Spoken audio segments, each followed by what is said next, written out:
Hi all, welcome to keep com and crochet. இன்னைக்கு வீடியோவில் single crochet stitch எப்படி பண்ண போகிறது அப்படின்னு பார்க்க போகிறோம். இப்போ அதுக்கு நான் முதல்ல ஸ்லிப் நாட் பண்ணிக்கிறேன். ஹுக்கை வந்து ஸ்லிப் நாட்டில் இன்சர்ட் பண்ணி டைட் பண்ணிக்கிறேன். இப்போது செயின் பண்ண போகிறேன். ஸ்லிப் நாட்டும் செயினும் எப்படி பண்ணுறது அப்படின்ற வீடியோ வந்து நம்ம சேனலில் ஏற்கனவே அவைலபிளாக இருக்குது.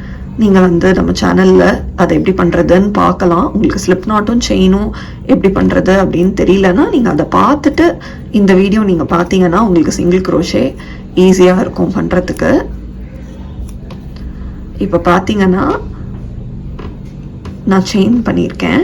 எத்தனை செயின் பண்ணியிருக்கேன்னு உங்களுக்கே தெரியும். கவுண்ட் பண்ணி காட்டுறேன். இது ஒரு செயின், இது ஒரு செயின், இது ஒரு செயின், 3 செயின்ஸ், 4 செயின், 5 செயின், இது வந்து 6 செயின், 7 செயின், 8 செயின், 9 செயின்ஸ் பண்ணியிருக்கேன். இப்போ நான் இன்னும் ஒரு செயின் பண்ணிடுறேன். இப்போது 10 செயின்ஸ் இருக்குது. இதில் 10 செயின்ஸ் பண்ணியிருக்கேன். இதில் நான் சிங்கிள் க்ரோஷே ஸ்டிச் பண்ண போகிறேன். இப்போது சிங்கிள் க்ரோஷே பண்ணுறதுக்கு இப்போ இதுதான் என்னோட ஹுக்கில் ஒரு லூப் இருக்குது இல்லையா, அதுக்கு பக்கத்தில் இருக்கிற ஃபஸ்ட்டு செயின். இது ஃபஸ்ட்டு செயினை நம்ம ஸ்கிப் பண்ணிடுவோம். செகண்ட் செயின்லேருந்து தான் எப்போவுமே சிங்கிள் க்ரோஷே பண்ண ஆரம்பிப்போம். ஃபவுண்டேஷன் செயின் தான் என்ன ப்ராஜெக்ட்னாலும் நீங்கள் ஃபஸ்ட்டு பண்ணுவீங்க.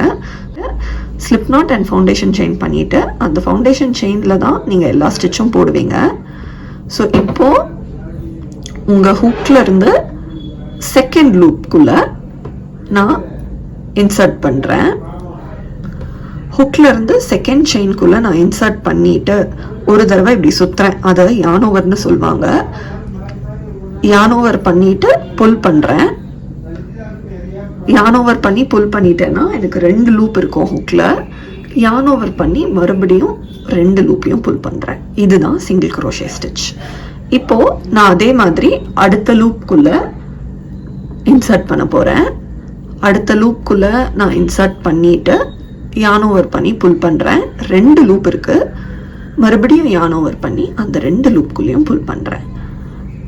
இப்போது நான் அதுக்கு பக்கத்தில் இருக்கிற செயின்குள்ளே இன்சர்ட் பண்ணுறேன்.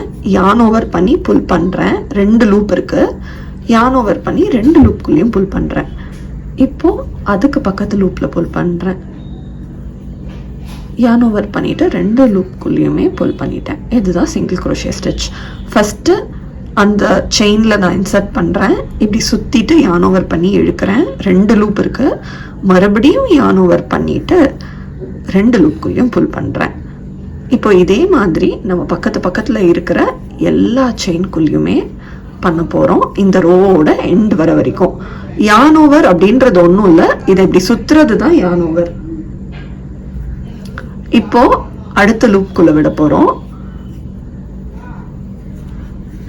அடுத்த லூப்குள்ளே நான் அதே பண்ணுறேன். இன்னும் எனக்கு 2 ஸ்டிச் தான் பேலன்ஸ் இருக்குது. இப்போ என்னோட கடைசி ஸ்டிச்சில் யானோவர் பண்ணி புல் பண்ணுறேன். 2 லூப் இருக்குது. 2 லூப்குள்ளேயும் எடுத்துட்டேன். இதுதான் சிங்கிள் க்ரோஷே ஸ்டிச். அடுத்த வீடியோவில் ஹாஃப் டபுள் க்ரோஷே எப்படி பண்ணுறது அப்படின்னு காமிக்கிறேன். என்னோட எல்லா வீடியோஸையும் ஃபாலோ பண்ணுறதுக்கு நம்ம சேனலுக்கு லைக் பண்ணுங்கள், ஷேர் பண்ணுங்கள், சப்ஸ்கிரைப் பண்ணுங்கள். பாய்.